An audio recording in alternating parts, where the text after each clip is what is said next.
I don't want to throw the baby out with the bathwater and say that forget about laws that put away violent perpetrators. I mean, they are important for some and for many, and they do convey to citizens that this violence is unacceptable and it is a signal that there shouldn't be impunity for perpetrators. But if you ask what women want from these laws and from justice and from the police, law enforcement sectors, we know that much of the violence that women experience is perpetrated by people they know and love and trust, so intimate partners, who are often also fathers of their children. So if you ask many women, not all, but many will say that they want the violence to stop, not that they want their partner or their loved one to be in jail. Their distress and trauma is not just tied to the sense of violation of trust that their partner is abusing them, but also it is tied to the fact that there's a lot of silencing, a lot of stigmatizing, and the fact that society, whether it's family, friends, communities, and the very institutions that they seek to for help, right? Whether it's the police, it's the justice, the health, the social services, often don't believe them, they blame them, they stigmatize them. So, what they want when they're seeking justice is this basic human sort of right to be believed, to be heard, to be validated.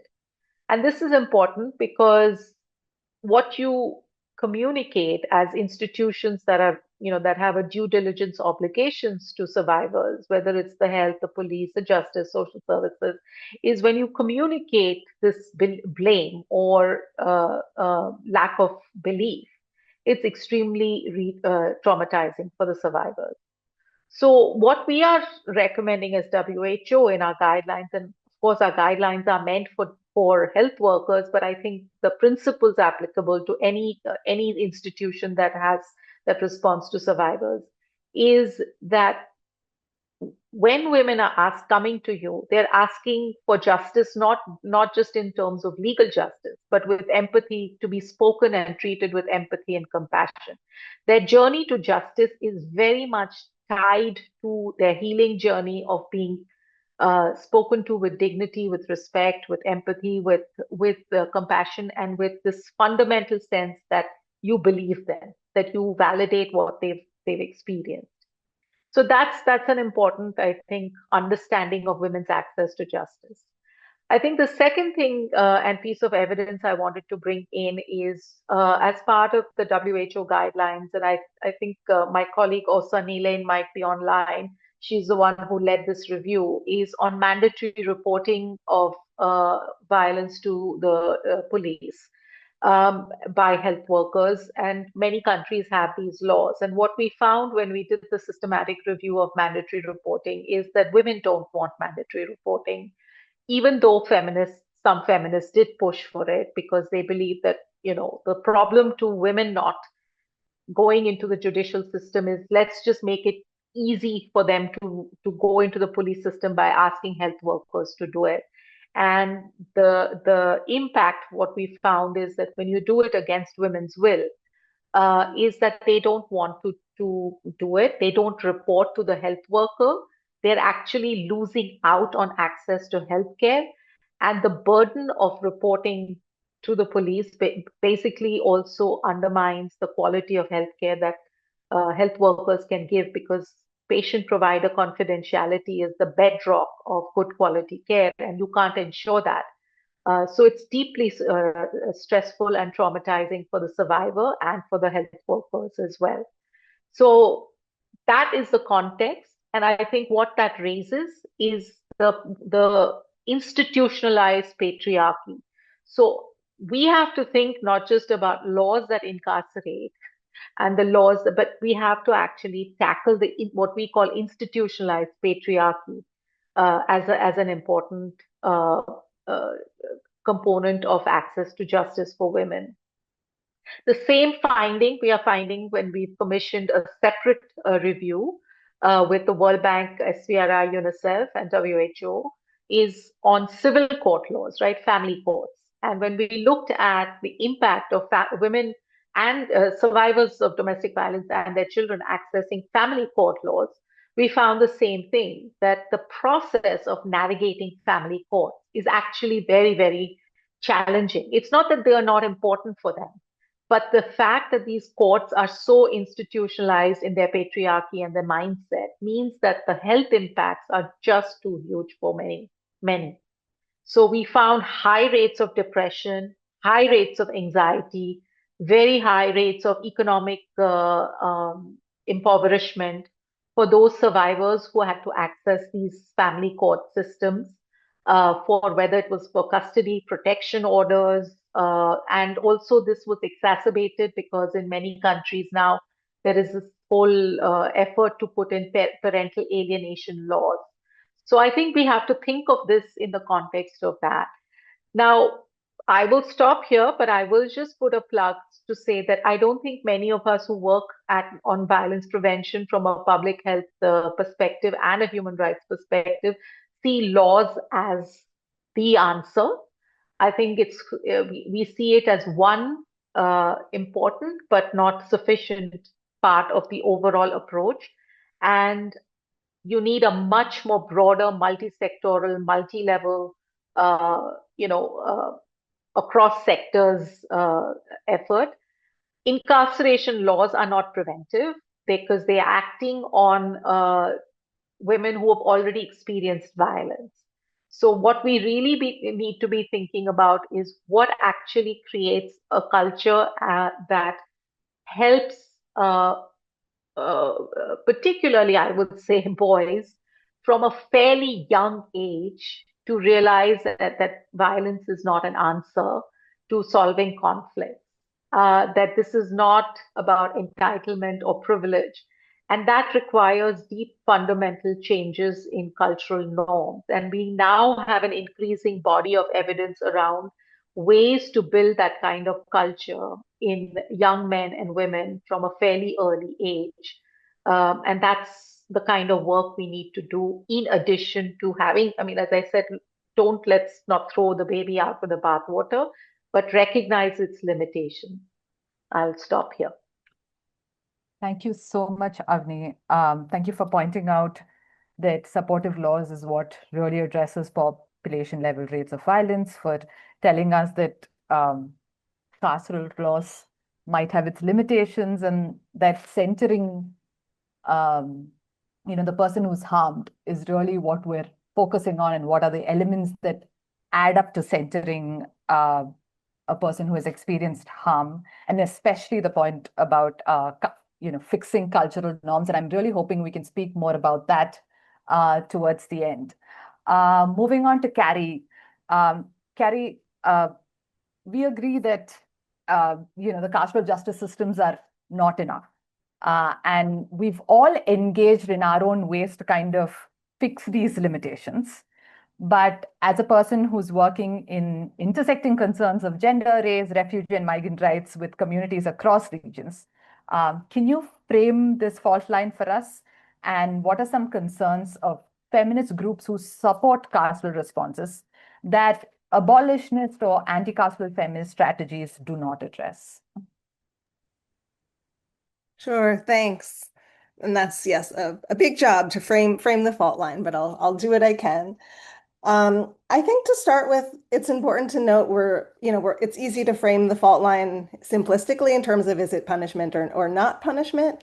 But again, as we've been saying already in this webinar, the question is really more complex. It's a question of what is justice and what does it take for survivors to obtain safety, dignity, agency, and meaningful remedy. So when you come at the fault line, I think, and frame it that way, you realize the fault line's sort of around how, like, different approaches. How do we reach a similar destination?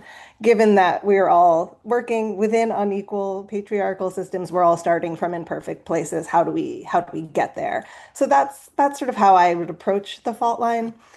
And I think it's important to look a little bit historically and think about where these approaches are coming from in terms of what we're calling, carceral feminist approaches.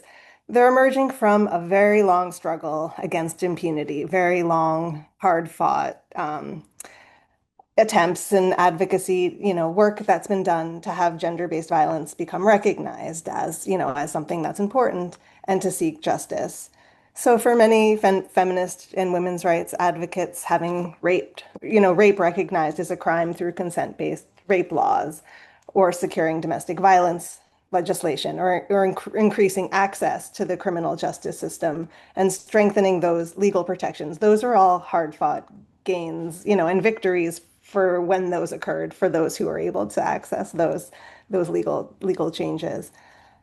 And I think the criminal legal system is also seen as a necessary tool to ensure that violence against women is recognized as a public concern, and the state has responsibilities to address it rather than it being dismissed as a private matter.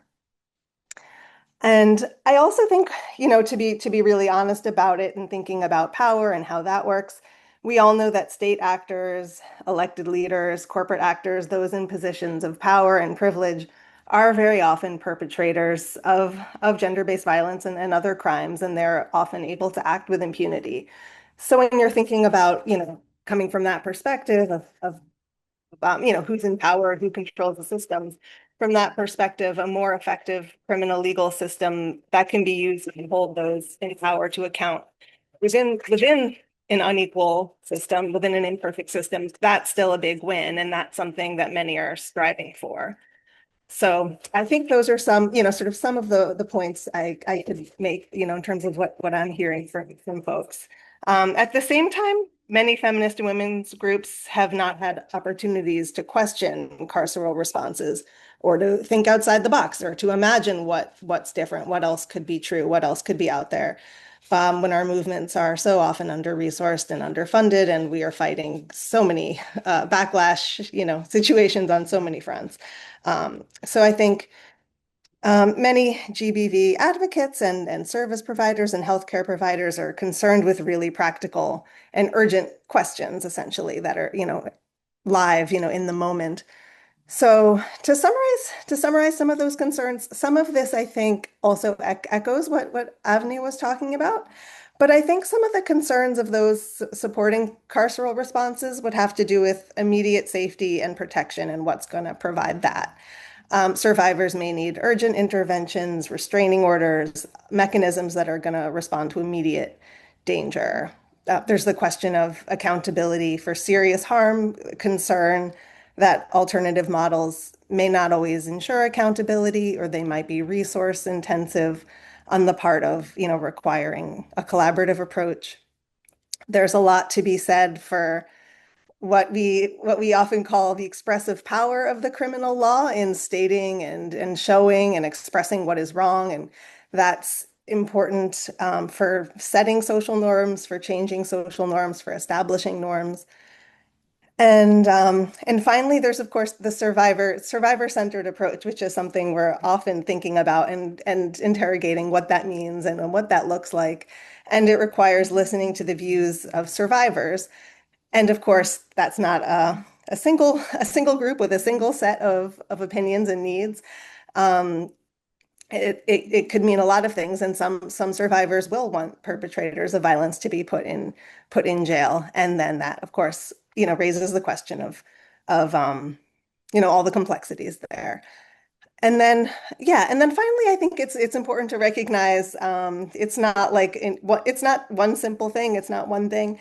What are these alternatives? I think we need to know more and to have more evidence and conversations and opportunities to learn about what alternatives look like, so people can be informed about knowing, like, well, there's punishment or there's not punishment. There's a lot of complexity there. And then finally, I want to just draw everyone's attention to a really exciting, I think, publication that helped inform the framing that I just talked about. It's a document called Imagining Possibilities, Moving Beyond Criminalization as Our Dominant Response to Gender-Based Violence. And it was done with a few of the groups and a few of the people on this call. It was like an informal group, essentially, comprising of Amnesty International, CREA, ERA, Asia Pacific Research, the Global Health Justice Partnership of Yale, Susanna, who's on the call, and I think my colleague Rada's on the call, and I'm sure several other people in the on the call were involved in that. So we can pop the link in the chat. It does not have answers. It's questions. It's sort of a documentation of questions to think through these things. So I'll recommend that. Thanks. Thanks so much, Carrie, and thank you for taking up the big job of defining the fault line for us and for expanding on Avni's point of, the role of the carceral justice system as a social contract, but also its limitations and really the limited space that we've had to really think through alternatives. We're hoping that this campaign is one of those spaces, and some of the questions and conversations we have later on today forms one of those spaces. And thank you for sharing the documentation around feminist fault lines as well. Moving on to Achiang. Achiang, just expanding on one of the points that Carrie was trying to make. So as a lawyer who supports women who face violence, where legal responses, are they useful, and where do they fail to respond to people who are harmed by GBV? And when carceral response does lead to conviction, what does justice actually look like for the survivor if we're really looking at a survivor-centered approach? Great. Thank you, Reza, for the questions. And thank you to the speakers who've gone before me, because I think a lot of what I'm going to say is going to be building on what has been said already. And so I think the first thing is, when we work on violence against women, and particularly supporting survivors, one of the framings that is very important is for us to realize that violence against women is a human rights violation, right? And it violates a number of fundamental rights and freedoms, including the right to life, the right to be free from torture, cruel and inhuman and degrading treatment, the right to equal protection, the right to liberty and security of the person, and so on and so forth. So many rights are violated at every instance of violence against women.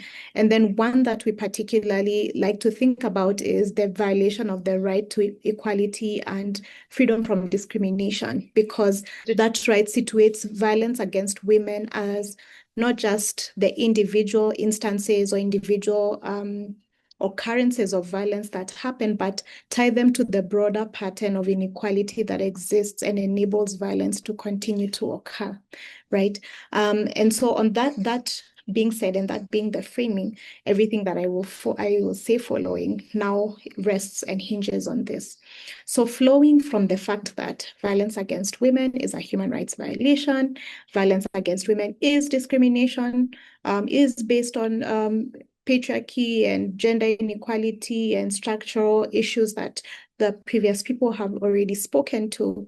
Every violation of a human rights violation at human rights law, internationally, regionally, domestically, is entitled to a remedy. So what does these remedies look like, right? And I think that's the crux of the discussion we're having. And so when we look at it like that, we often say that the main accountability, or the main entity to be held accountable, is not just the individual perpetrator, but the state is also to be held accountable, right? Because the state has the responsibility primarily to dismantle the structures that enable violence to be so prevalent, right? So if it is the systems of economic oppression, if it's the systems of entrenched property inequality, if it's the systems, however patriarchy works to entrench inequality and perpetrate violence, the state has the primary responsibility to address and dismantle these structures. And so that's on the one hand. And therefore, when we do assist survivors to seek remedies, whether it is criminal through the carceral approach, or whether it is civil or any other approach, we must remember that the state ultimately bears this duty. And I think Avni at the beginning spoke about the due diligence obligation of the state, and Carrie, I think, has also spoken about the obligation to prevent violence, right? And this is by addressing harmful attitudes, gender stereotypes, mass information campaigns that speak to behavioral patterns that, allow these attitudes. But then there's also now coming to the matter at hand, the protection aspect. Okay. And so when we're talking about protection, there are immediate things sometimes when a woman's safety is immediately at risk. And this requires urgent intervention. So these look like protection orders. I think in other jurisdictions, they're called someone just spoke about it, the word has disappeared, but really it's the order you get to make sure that the person that is the perpetrator does not have access to you. They may not be incarcerated, but they are restricted from accessing you at that point. So these protection orders, we can even get, when we now go to family court, there are immediate injunctive orders for custody, when one of the parents of the child is the one that is causing immediate harm. So those are some of the ways that the carceral or the criminal justice or the justice system does offer a sense of justice for survivors who are in immediate need of protection. Then another limb of the due diligence obligation now comes to the criminal aspect, which is, and the carceral response, which is investigation, prosecution, and punishment, which often focuses, on the criminal justice system. And I think we've hashed this out. We've said this already, that this is not a sufficient response because it doesn't go to the prevention question. It doesn't go to the protection. It doesn't look at rehabilitation of survivors. It only focuses on the incarceration. And a lot of times, this is the place that states have put massive resources and, a lot of muscle just to make sure there's, investigators, prosecutors, jails, courts, all of these that work together through the criminal justice system. So from the survivor's perspective, I think also just because I think Kerry mentioned it, this is the framing that we are most familiar with. And so even when survivors come to us, they're not thinking, a lot of times, fine, yes, you can find others are looking for maybe compensation or otherwise, but a lot of times it's like, I want to go and report this at the police station. I want this person to be arrested. Or in the other event, I think, in opposition to what Avni was saying, they want them removed from their presence. Something has just happened. The immediate response typically is arrest this person. And then maybe sometime later, it's like, okay, let's see if we can work it out outside of the system. So survivors see court and criminal systems as, because there's no, in a lot of the places where we work, there's no alternative system that is currently set up. And so they see the court system as the place where they can tell their ordeal, the proverbial have your day in court, right? So they can come there and say, this is what happened to me, before an authority, somebody that can hold the perpetrator accountable. We've seen this as an opportunity to hold people who are serial perpetrators. So we have multiple victims or survivors of the same person coming to just report and tell what has happened to them. So it's a sense of accountability. It's an articulation of the harm suffered. They're looking for people to believe them. In cases where there's a conviction, yes, there's that sense of, okay, this was good, but then it's hollow because it's like, okay, is that it? That's the end of the journey. So I think back to you, Reza. That's all I had for now.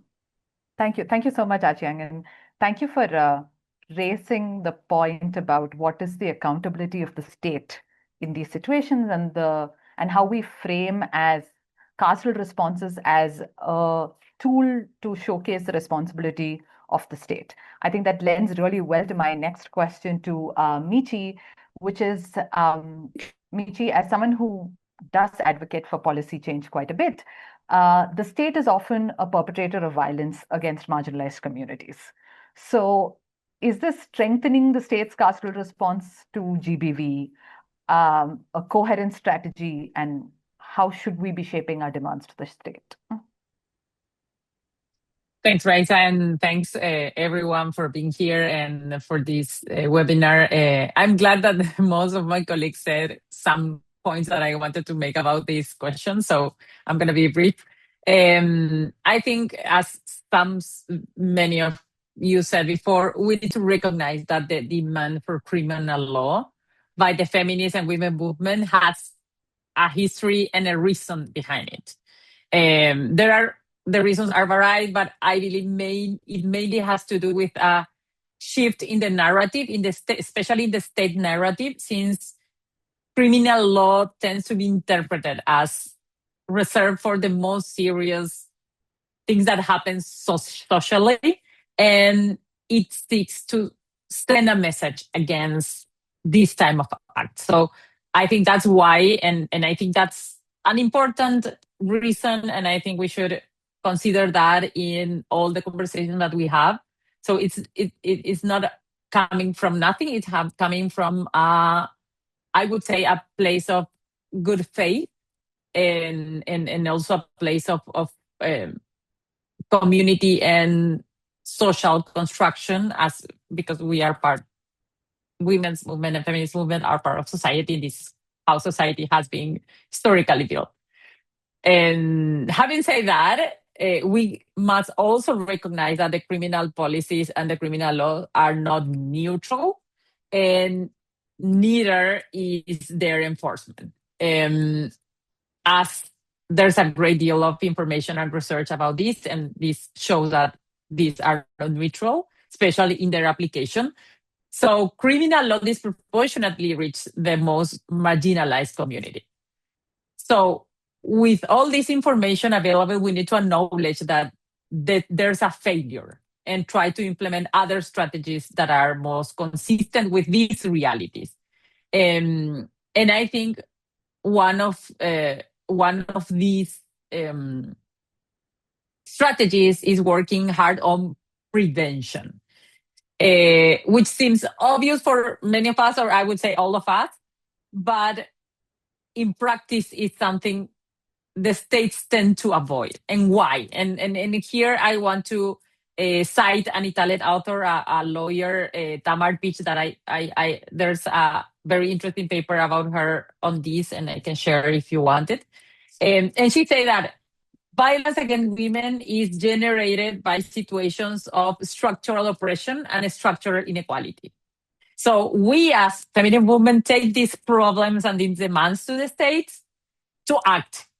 And she argues, and for me this is very interesting, that what states tend to do is, in response to this demand, is to translate what is structural into an quote-unquote individual problem between an individual perpetrator and a victim, and offer the criminal response. So it translated in very bad terms what we are demanding, because we are actually demanding, when we demand these kind of changes, we are demanding for structural changes. But instead of that, the state move everything to make it individual. So I think that we need to try to recognize this, and I think it's important to commit to a more structural solution, even though there are sometimes long-term, more complex, and because when I have several conversations about this, everything is about, this is a very long-term conversation. And yes, it is a long-term conversation. And instead, the criminal solutions are like more apparently short-term. So I think we need to commit to this long-term conversation and try to put more focus on prevention. And I'm going to stop here. Thanks, right? Thanks so much, Miche. And thank you for pointing out that demanding prevention and structural change is how we should shape our demands to the state. And interestingly, in our research for this campaign, we realized that if we did an M&E around conviction rates and accountability through the criminal legal system, that also doesn't really fare too well. So we might as well put in the time for prevention and structural change. Susanna, we want to come to you now and ask, one of the specific things that carceral systems are framed around is this need for accountability. So from our work in challenging criminalization and JFC, but also in terms of your work previously, how would you frame accountability of the perpetrator within a carceral system? And what would be an alternative approach to hold a perpetrator accountable? Thanks, Raisa, and thanks so much to the panelists who've spoken before me, because I think a lot of what I've been thinking about has been said, and I'll try to refer to that. But I also wanted to say, before I answer, I wanted to flag the question about the words we use. So the term perpetrator in particular is a relatively recent term that, in some ways reflects the hegemony of justice, as we say, as related to criminal legal systems or as carceral. It names a person only in relation to a charge or a case or a conviction. And I think, as both Michi and Achen really emphasized, it makes what is the social context into an individual issue. And if we're questioning carceral responses to GBV, I think we need to think about what's the language that we use. So I would rather talk about the person who's caused harm. It leaves that framing leaves room for responsibility and change, instead of locking someone into a permanent legal category. I also wanted to point out both the importance of and limitations of the term survivor-centered approach, because while I think it's really important that we respond to urgent needs, of course, and to some of the longer-term needs, and I think, again, Michi emphasized that really is a long-term process of social transformation. Survivor-centered still extracts incidents of GBV from their social and political context. And again, as I think both Achen and Avni really emphasized, it moves it away from really understanding that patriarchal context, or a context of deep social and economic and political injustice. So the second thing I wanted to talk about is I want to, and again, I don't think I'm disagreeing here with any of the other panelists, but I think we've all said accountability isn't justice, and an idea of accountability that equals conviction or imprisonment is a very limited and perhaps even wrongly conceived idea of what accountability means. So for me, to be accountable means to be answerable for having done something wrong and for having harmed someone, and carries in it the idea that that harm can be addressed, both at an individual level, but also at a community or society levels. And what most people who've been harmed really need, and I think Avni said this really powerfully, is they need recognition of the harm. They need to be heard. They need to be listened to. They need to be treated with dignity and validated.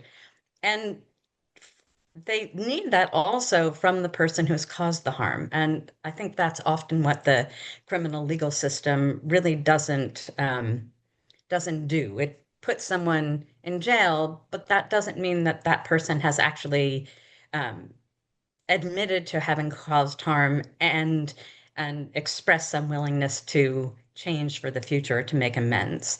And that kind of response can be compensation, reparations, or other remedies. And again, I think Achen really talked at length about that.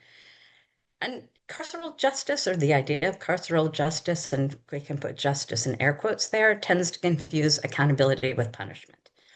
the state treats a conviction as the endpoint, but that doesn't mean the harm was acknowledged or that anything actually changed, or that the person who has been harmed has received the kind of support that they're looking for, or safety. And in other words, there's no accountability to them. And because what it does is place accountability within the context of a criminal conviction, and what that ignores, among other things, and again, I think Michi just mentioned this, that the state itself is often the agent of harm, and it's either the agent of harm for the structural inequality and structural oppression that it supports and repeats over and over again. Because again, as I think everyone has stressed, the criminal law isn't neutral. And the process of change is a long-term process of change, but also one that requires that we pay attention to urgent needs for safety, as Achan and Avni both suggested. But I think even what we think about as the urgent responses to safety, like protection orders and the like, I think there are a lot of questions about how well those work and whether they result in accountability. So, having said that, I wanted to just point out three things. So, one is an idea of misplaced accountability. So, criminalization, as I think everyone here has said, pulls the harm out of its social context. The publication that Carrie mentioned, I think, really grapples with that at length, and it grapples with it among us, if you will. It's a conversation among folks like us who are doing this work and struggling with how do we place that within the context that we are that we find ourselves, and how do we think about that as a process of long-term change. So that kind of misplaced accountability treats violence as one person's isolated bad act, rather than something enabled by power, gender inequality, and community conditions. The person who's caused harm becomes a case filed, but the deeper responsibility to the person who's been harmed, to the social change, never gets addressed. So that's kind of misplaced accountability. Second, false accountability is something that I think requires a lot of our attention. The cases in which someone's convicted without ever taking responsibility. So it just proves the state found the legal elements, not that the person acknowledged what they did or understood its impact.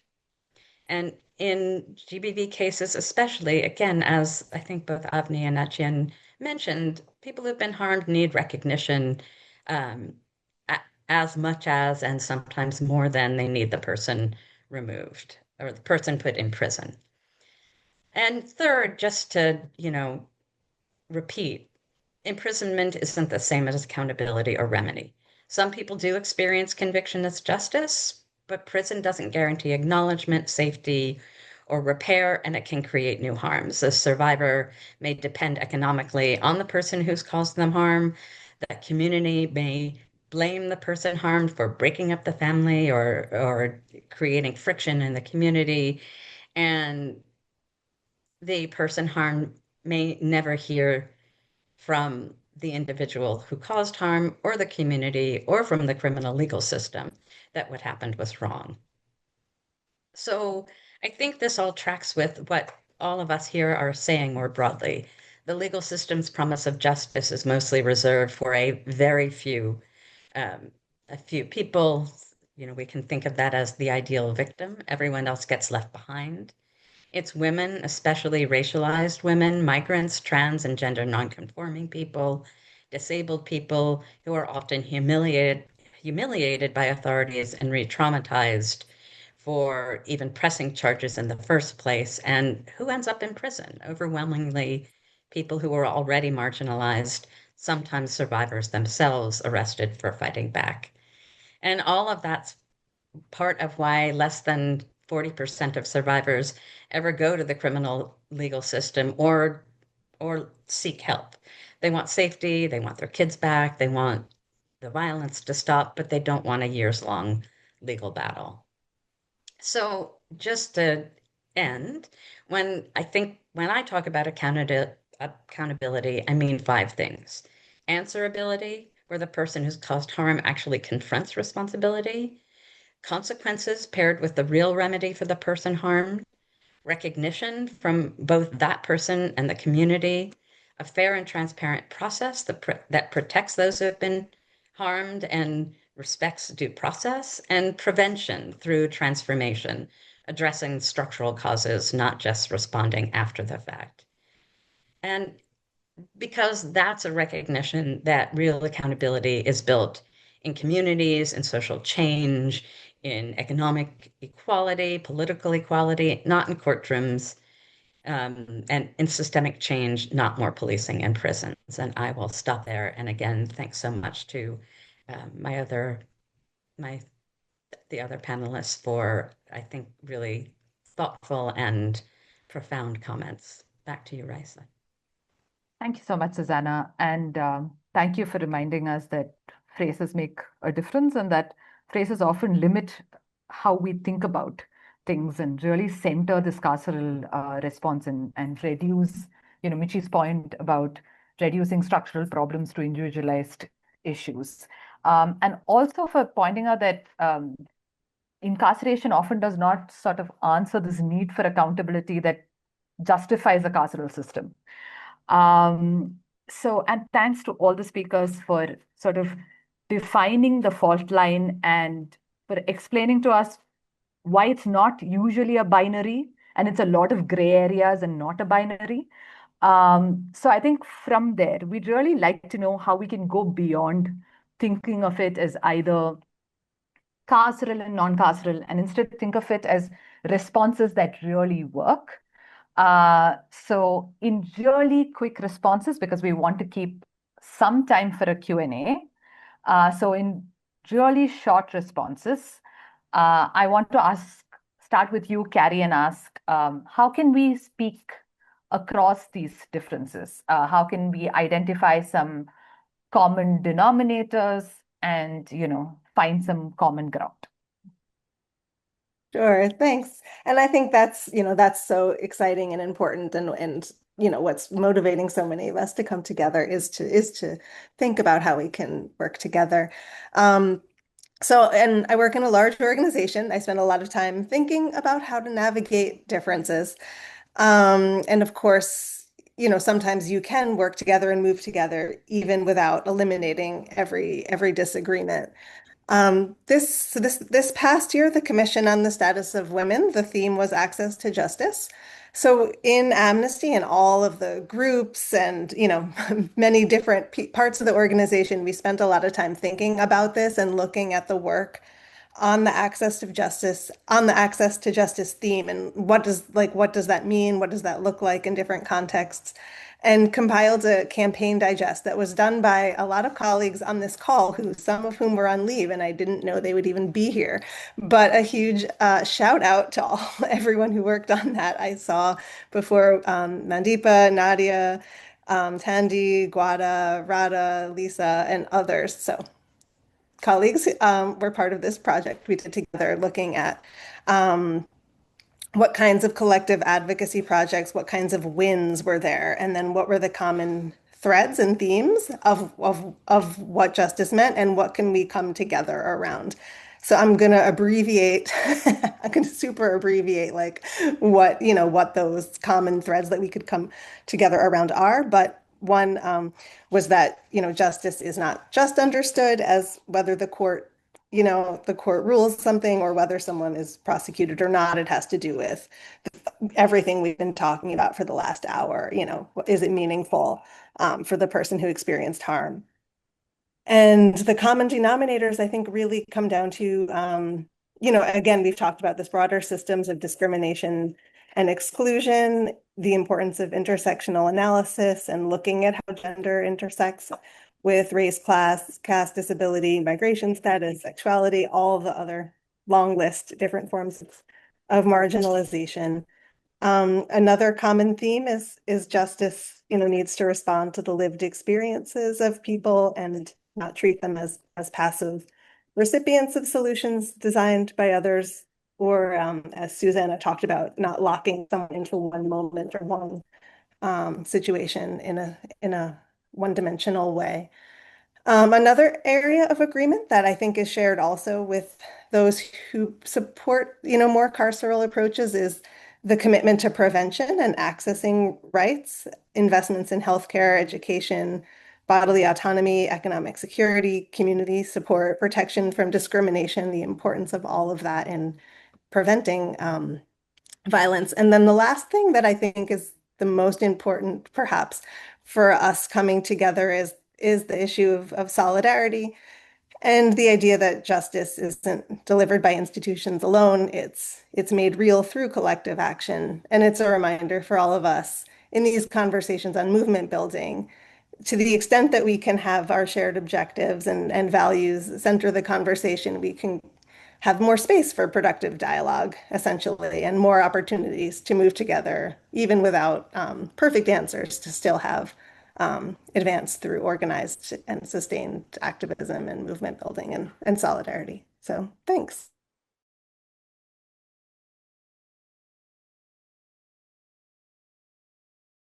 That we can find. Achiang, I want to go over to you. Same question. What do you think are some of the common values, grounds that we can identify? Thank you so much. I think Carrie has picked quite a lot that I was going to say. So I'm just ground on is centering the survivors, that all our approaches are, about whatever the survivor deems to be justice, whatever they're looking for through whichever process that is used. And then safety of survivors, the elimination of violence as well. And then prevention. I think while the carceral and non-carceral have the different approaches, the main thing is the prevention of violence. We don't want to come at it after it has happened, but to prevent it, whether it's through information, changing hearts and minds, behaviors, attitudes, harmful stereotypes, and all of that. And then I was going to just say, as a last point, the dismantling of the structures that intersect to continue to perpetuate gender inequality, which Kerry has so eloquently put. Thank you so much. Thanks, Achiang. Michi, shall I go on to you with the same question? Yes, thank you. And actually, my colleagues say all that I wanted to say, which is nice, because I think we are very aligned in which are some denominators and things that we can do together. I just want to repeat that I think survivor-centered approach is very important, that prevention is very important. And of course, we want to smash patriarchy, which I think is very essential to this conversation. But at the same time, I would say that we need to review the way in which we are building society overall, in the way in which we are treating the disagreements among us. It's not only about gender-based violence, which is a very extreme manifestation. It's about how we build society, how we treat children. I think it could be seen as very far, but how are we teaching children to respond to disagreements and conflicts, for example? And there is a big challenge there, because I think people from my generation and older, we learn that there's a moment where violence is what adults do to children if they do something that is considered wrong. So this is something that is very punctual, but it's something that builds our mindset to behave in society overall. So I think it's very deep, but at the same time, I think it's something that is very needed. I know and I recognize that the international frame about children's rights is something that could give us some leads to have this conversation. But I think it's very, very important that we take up that and make it bigger to the whole society and the way in which we are building our societies. Thank you. Thanks, Michi, and thank you for expanding on Avni's initial point of, how do we change cultural norms and how do we smash the patriarchy? But moving on to the next question. And as I ask the next question, I want to say that we're also really interested in hearing from the listeners about alternatives. So, Avni and Susanna, at a time when funding is scarce, states are more conservative, there is a growing anti-gender, anti-democracy positions around the world. What are some of the alternatives that sort of showcase these shared values or shared priorities that we can effectively fund to decrease GBV? Avni, we'll come to you first. I'll say respect women, and respect women is it's a it's a package, it's a prevention package. The word respect captures 7 prevention strategies that we actually have a huge amount of evidence base now, and we published the second edition of Respect in 2025, which kind of really consolidates all the evidence that we know works. And the R really stands for interventions that work with children, young people, couples on non-violent conflict resolution skills, which is relationship skills strengthening. The E is for empowerment of women and girls. So a lot of interventions around economic and social empowerment of women.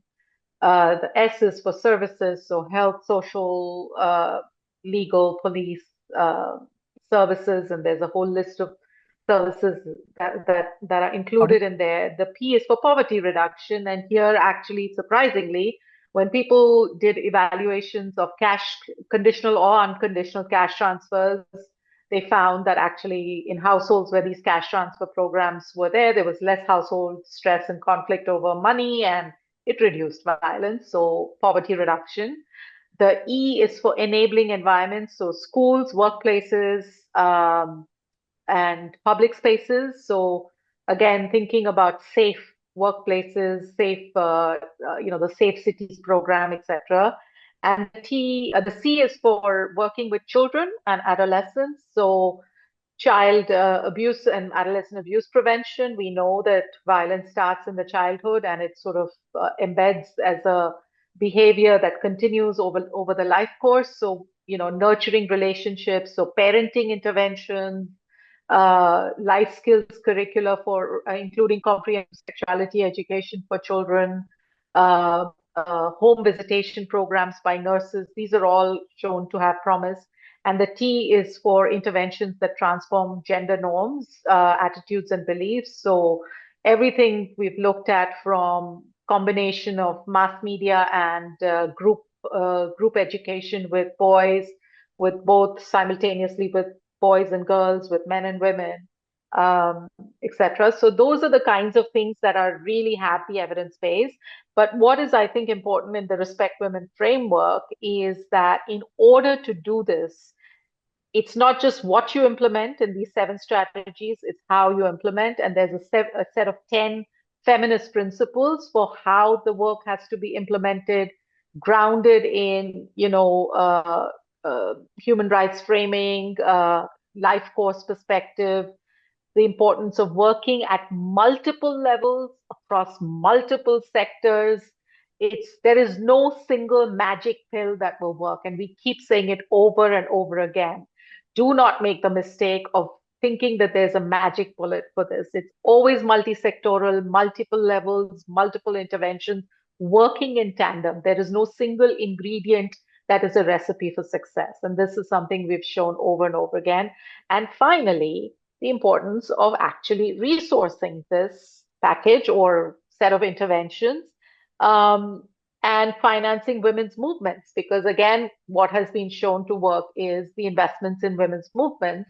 So not just financing budgets, but financing the people who are at the front lines doing the work. So last year, when we published the Respect Framework second edition and the Violence Against Women estimates, we put out a Lancet commentary, and we said, look, at the moment we are seeing 0.2% average annual decline. If we want countries to reduce their prevalence of violence at a population level by, let's say, 50% in the next 10 years, so this whole idea of a 50 by 10 campaign, then what we need is actually every country to ensure that their domestic financing, national budgets, there is a line item that is as much minimum as much as the cost to the economy. And we actually have data on how much violence costs the economy. So in the US, it's like a 1.5% of $1 trillion economy, but in Bolivia, it's 6% of the national GDP. So, in proportion to the percentage of the cost to the GDP, and the ODA, which is 0.2% of the ODA in 2022, probably much less now, we're saying go for 2%. So a tenfold increase in ODA towards GBV. It doesn't have to come as a standalone, but if people do it through, including it in the health budget, in the education budget, in the social protection budget, that's where you're going to get money. And people have done the costing for this. So if you really wanted to get 80% coverage of some of the strategies in respect in the 132 high burden countries, you would say at least 2% of the ODA should go towards this. So we know what to do. We just need political will. I mean, feminist movements have been at it for decades, and we have so much evidence now on what works and how to make it work at scale. So I think there is really no excuse for not putting our money where our mouth is. Over. Thanks, Avni. Susanna, over to you. So I really appreciate what everyone has said, but I want to go with Michi's smash the patriarchy. And I say it kind of in jest, but I also, I think in truth, if we don't direct resources to dismantling the systems that sustain violence, and I think that includes violence across the board, we won't find solutions, sustainable solutions. And we should absolutely put more resources into prevention, I think the respect framework is a really powerful framework. But I think there's another step that we can take, and at risk of saying something highly controversial here, you can think about the amount of money that goes into sustaining the police force. What if some of that money, maybe most of that money, were actually redirected into the kind of social change we know actually reduces violence across the board, the kind of change that reduces structural inequality? And there's a lot of resources there. There's a lot of resources that go into that, and not a lot of resources that go into building the structural change, or even creating conditions of safety. Whether that means building more tram lines that are safer, or putting more resources into safe streets, right? I mean, I think there are a lot of very specific changes that have been well documented, but I also think there really is a bigger question of what it costs to sustain our criminal legal system, that we kind of have said over and over doesn't really do very much to reduce levels of gender-based violence. And maybe those resources need to be redirected to the things that we know work. And I'll stop there. Thank you so much. This is every moderator's dream, because we've really now decided what to fund, how much to fund, where the money can come from, and also, how we can work together to do it. So we should just run the world. But, because that's not an option. I also do think that for most states, supporting a change in law is so much easier than dismantling the structure and restructuring things. So it's almost, at the risk of sounding disrespectful, a slightly lazy response when they say, we'll just make, conviction to 15 years from 10 years. So it's almost like an easy response. So let's keep demanding for more. With that, I want to encourage people to ask our panelists questions if they have. We have one question here, which I think is interesting. So do you all think that there's a distinction in the utility of carceral approaches to justice when the person using the violence is an individual, as opposed to the violence is part of a systemic campaign of terror and fear. So, an armed group or government leaders. So, do you think carceral law functions or has a different role in that situation? And whoever wants to answer, go ahead.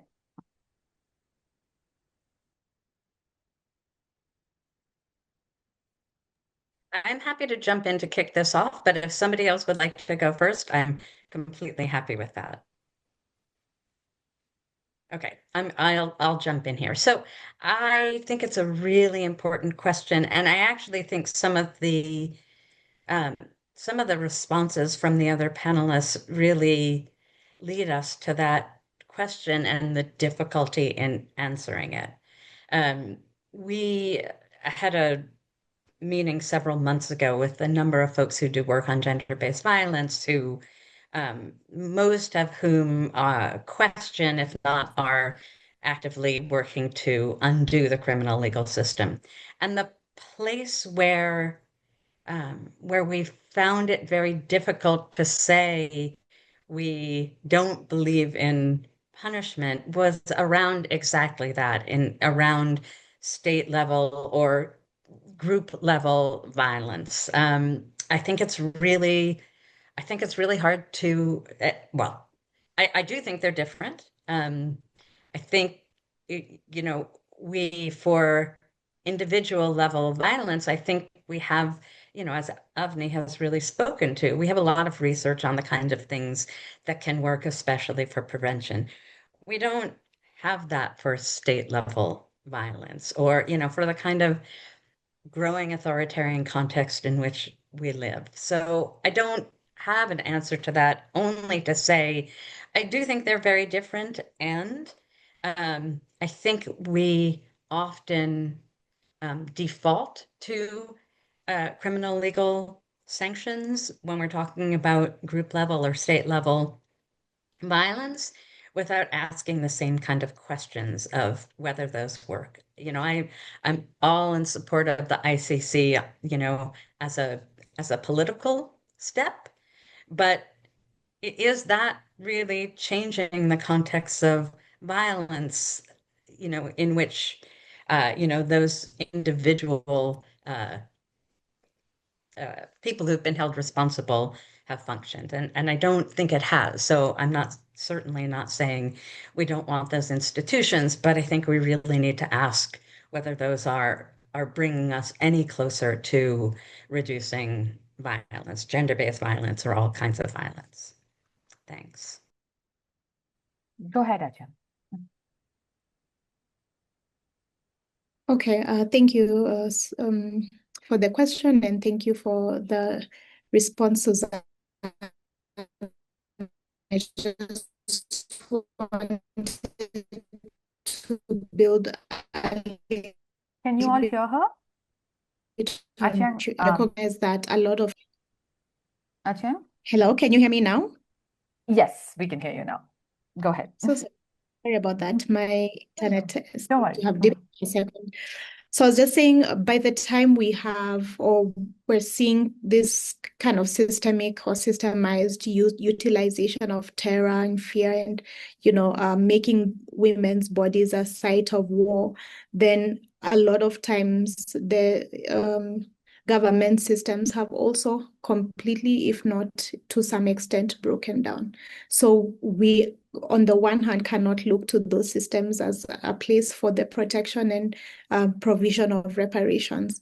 But then on the other hand, when we look at, we often talk about the Rome Statute and the international law,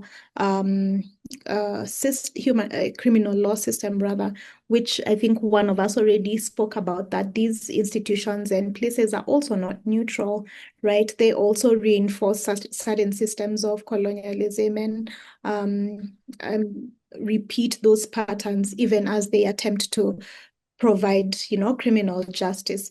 So I think, in fact, when we look to international criminal law, there's, I think, a lot of room for a feminist criticism to the international criminal law system. And then I just wanted to comment, when we've seen transitional justice mechanisms really work. So in the context of Russia, in the context of Rwanda, where they used these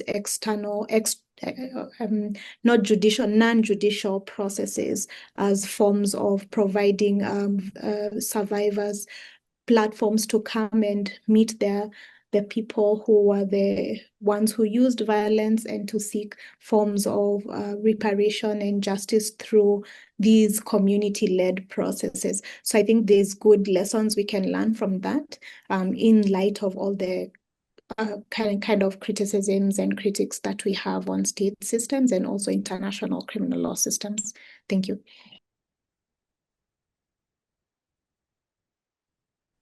Okay,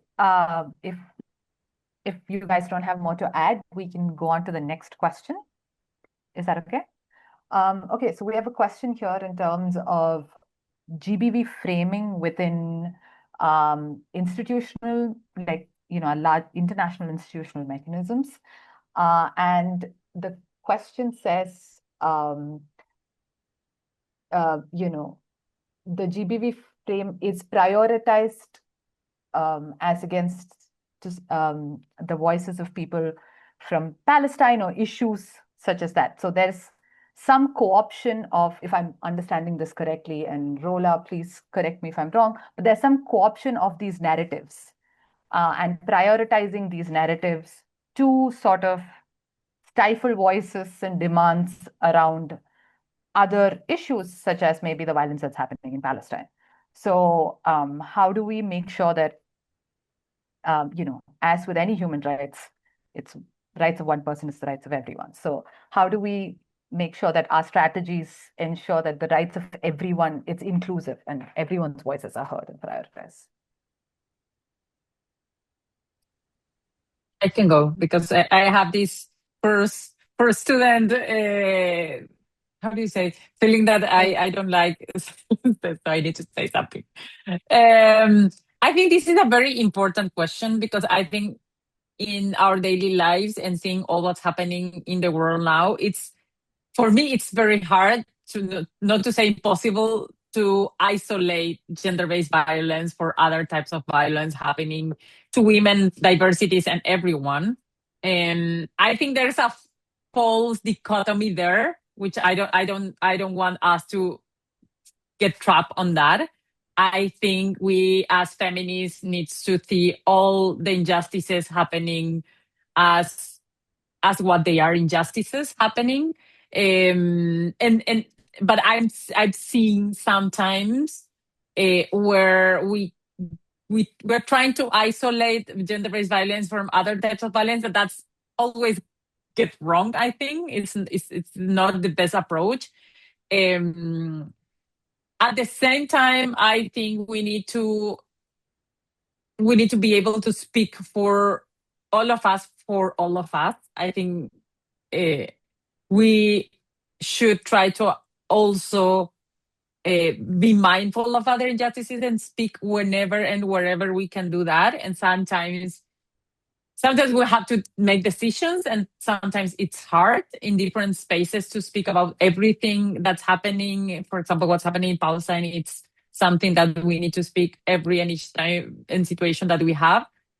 But sometimes it's hard, and sometimes I feel that there's a pressure for feminists to say something about everything, and we cannot say everything about everything all the time.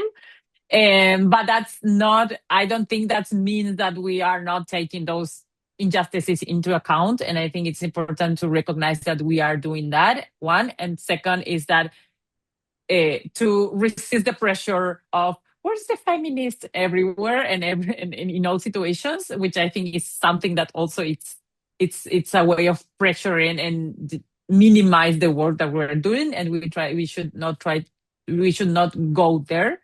But I overall agree that we need to take into account all the injustices that we are seeing, and at the same time we need to take into account gender-based violence everywhere and in each situation. I know that it sounds like working for the world peace, but that's the world we have, and I think we should try. We should at least try it, and I think that's and thanks for this question, because which I think brings something which is important for us to discuss. Thank you. Yeah, and if one more person wants to respond to that, I just want to add one more piece of it, which is very similar to what Michi was saying, in terms of, another, not necessarily a fault line, but a difference that we have to constantly navigate within women's rights organizing is also protection for people who are gender diverse or sexually diverse and so on, especially when it comes to acceptance within communities, when identities in itself is criminalized. So another question surrounds is about that, in terms of what are those alternatives and community-based methods that take into consideration that, and this focus on protecting women shouldn't sort of absolve us about extending protection and safety to everyone. So if we want just to do one more response on that, then maybe we're out of time.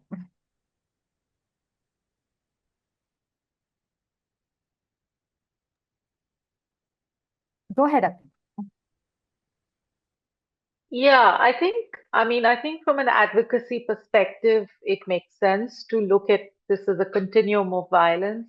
From a programming perspective, I think it's important to look at the evidence. Now, we commissioned a systematic review looking at the burden of violence faced by trans and gender diverse people. I think it's been published. And what it showed was, of course, there are very, very high rates of violence of all sorts faced by trans and gender diverse people. But maybe it's a surprise, maybe it's not a surprise. But the highest prevalence of violence in the population of trans and gender diverse people was actually intimate partner violence. It was again violence from somebody they know, love, and care about. And I think we have to think about it from the perspective, it's very easy to kind of say it's all violence, it's institutionalized violence. And of course, there is institutionalized violence against trans and gender diverse people. But again, if you really want to be guided by what the evidence is saying, then you really need to think about where would you put your resources for trans and gender diverse people whose biggest burden is from their intimate partners. And so in the end, and what would you do differently if psychological support, mental health support, survivor-centered care, listening with compassion, empathy, etc., they're not particular to women. They're pretty universal. They're pretty universal set of values for what we would call person-centered care, and also recognizing their gender diverse identity is probably specific to trans and gender diverse people, but the values of person-centered care, of respecting self-determination, of respecting what they want to do, informed consent, all of that is pretty universal. It's not unique to women or cis women or cis men or anybody. So I think it really helps in demystifying what needs to be done in a system. And I also think that if you transform these systems by training health workers or the police or the justice to exercise these very basic human rights values, I think you can make a difference not just to cis women, but to trans and gender diverse people, including obviously meeting additional specific needs. But just to sort of break it down for us, because I can't see that you would be doing much more other than, recognizing that they have very high rates of violence, but the values of empathy and self-determination and respect for their humanity has to be quite universal. Over. Go ahead, Susanna. Thank you, Yeah, Arvind. I actually wanted to respond to the question about alternatives because I think the reality is that there are an enormous number of alternatives that operate from the very micro to the macro level. Somebody in the comments talked about truth and reconciliation commissions. I think that at a macro level, that is an alternative. It is usually a non-carceral alternative. I think there are debates now, particularly in terms of South Africa, about how effective that's been and some questioning, but we're questioning everything. So, so it goes from that um, to restorative justice process that bring the person harmed together with the person who has done the harm and their community to seek reconciliation and restoration, to community organizations that provide people who've been harmed with a different way of trying to resolve the harm that they've experienced that is about it. Interestingly, it's about some of the things that I think Avni and Achin talked about in terms of what are the other mechanisms out there? How do we provide for economic independence? How do we find community support, childcare support, et cetera, et cetera? So when we talk about alternatives, I think that there's an enormous range of alternatives, and many, many of them are in operation. We just may not think about them that way. I put in the chat the interactive storytelling tool that we created at Just Futures Collaborative, because each of those stories, or almost every one of those stories, provides an option to engage in some kind of alternative to seeking a criminal conviction. So I encourage people to look at that. But just the last thing I would say, and I see we're almost out of time, is if you are engaging in those alternatives, please send us your stories, because we are trying to create some way of making that information more available and accessible to people. We all know about alternatives, but there's no place to go and look for that. So please do share any stories or information you have with us at Just Futures Collaborative, and we will be, we hope, creating a database that is publicly accessible. Thank you. And thanks, everyone. I think we're almost at time. I'm just going to take a couple of minutes from all of you before we can all go. I just want to thank Liz for their really insightful comments. I just want to focus all of your attention on, points that were made around the culture of violence, the amount of evidence that more than 2-3 decades of feminist work has generated. We know what to fund. We know how much to fund.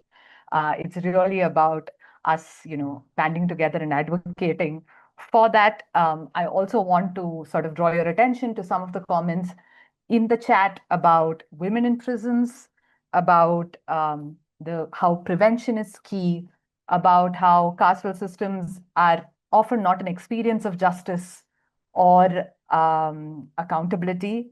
And yeah, I want to go back to what Carrie was saying when she was defining the feminist fault line for us, which is that we just need spaces where we can reflect and really come together and share information around these alternatives, and to really spaces to think through what those alternatives are, because we're often just boxed thinking of carceral's alternate options as our only options. So we really do need to think of create more spaces like these. So we hope we can do that. Thank you so much for your time. But before we go, I just want to quickly say a couple of things about the Justice Beyond Jails campaign. Like Susanna said, we have an amazing interactive tool. Pauline, I don't know if you can put up the slide with the QR code so people can scan the code and see the tool. Please take a look at it. It's also a great conversation starter for anyone who wants to start a discussion on carceral, alternatives to carceral options. I also want to say that next week we're doing a learning session that focuses on TFGBV with COFAM. So you can find registration links on our socials. So please do join us if you can. And yeah, thank you so much. And thanks once again, panelists. You guys were great. Thank you so much. And see you at our next event, hopefully. See all of you who are here. And thanks everyone who joined us for the insightful comments as well. Thank you. Thank you. Thank you all. Thanks for having us. Thank Yeah, you so thank you. much.